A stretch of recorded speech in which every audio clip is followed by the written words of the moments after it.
Hi everybody, this is a spontaneous Facebook Live. And today we have an intended parent. Are you a proud intended parent? I am, yes. CCCC. So first of all, what country are you from? I am Mexican. You're a Mexican. So I have a nice big burrito for you some today. Nachos, burrito, Nachos, exactly. Just in case lots of guacamole. Someone forgot I'm Mexican. Exactly.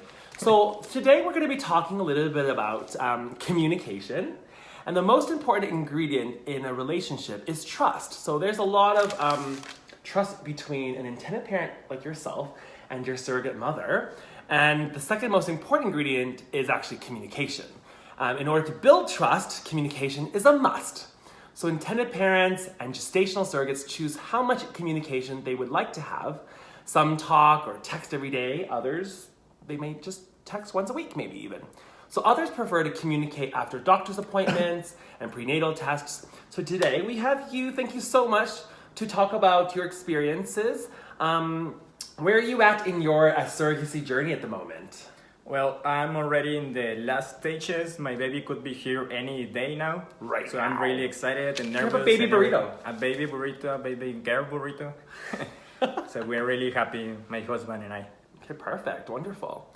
Okay, so how much communication did you and your surrogate mother decide to have?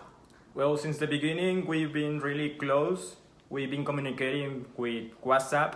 We do sometimes FaceTime just to make sure everything is going smoothly. And yeah, we have a group with my surrogate husband and my husband too, so everybody is involved and we get constant updates.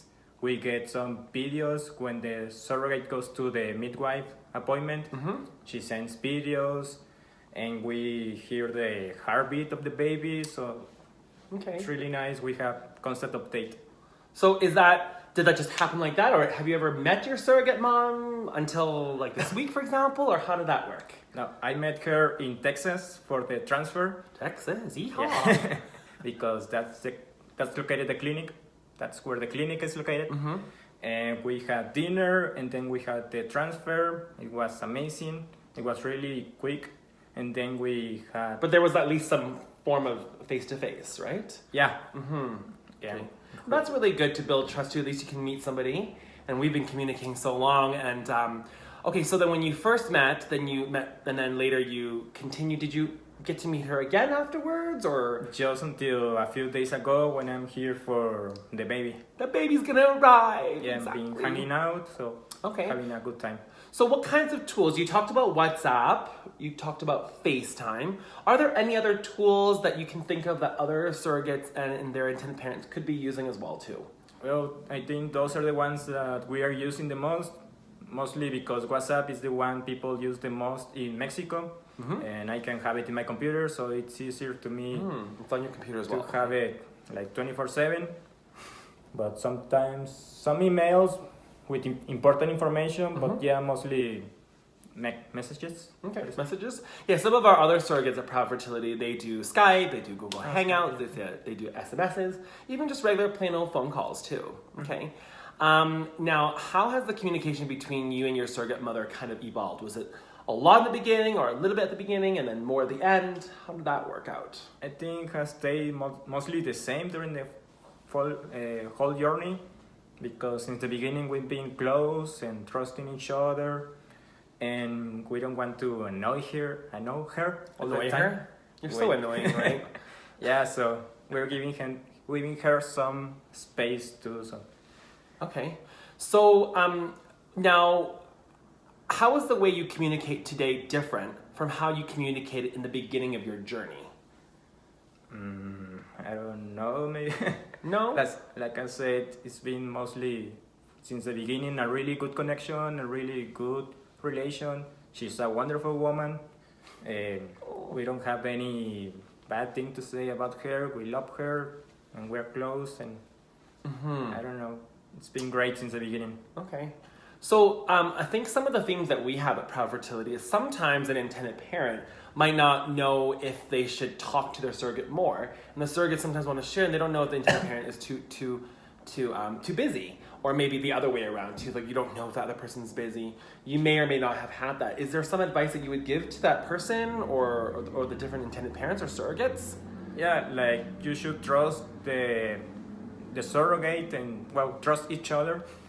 That's why we're giving her some space. We don't want to annoy her. We trust she's doing the right things for her and for the baby. Like she's eating the right food and exercising enough and taking some rest. Yep, she's living her life like normal. Yeah, because we heard some stories about other parents that are 24/7 Interrogating. yeah, interrogating like inspecting. you should be doing this and this and this and you should be eating this and I don't know. So Thing is, like, surrogate moms all have had their own child before, so they can't be surrogate moms unless if they've actually had a child before and they know what they're doing. They're pretty good at they're pros at this. So finally, the last question is, if you could give other intended parents just one last piece of advice, you've given us a lot of some good ones, about communicating with their surrogate, what would it be? so I'd say trust each other and be thankful and grateful for everything Thankful. she's doing for you. It's a big responsibility. She has a job, she has a family, so she's giving you an extra time and extra things to do. So, Exactly. so be grateful. Yeah, and trustful. thank you so much. That is a very important thing. And the thing is, like, a pregnancy is not easy. It's very difficult. And, like, they go through all different types of hormones, and it's okay. Sometimes they might be a little bit more distant, not that yours is, and sometimes they might be sometimes grumpy, or I think that is a very important key. And I think in my personal experience also as well, to sometimes just acknowledging that your surrogate is just doing everything for you, really, and having, just being that grateful. Being grateful is super, super important. Thank you so much for highlighting that. So congratulations. This is my baby burrito for you, and I'll be expecting your baby burrito coming out soon. Do you have a name or anything picked out? Yeah, she's going to be Mildred. Mildred! Okay, signing off. Thank you so much, and Thank you. congratulations. This is Proud Fertility, Surrogacy, and Egg Donation in Canada. Thank you for joining us. Thank you. Goodbye. Bye!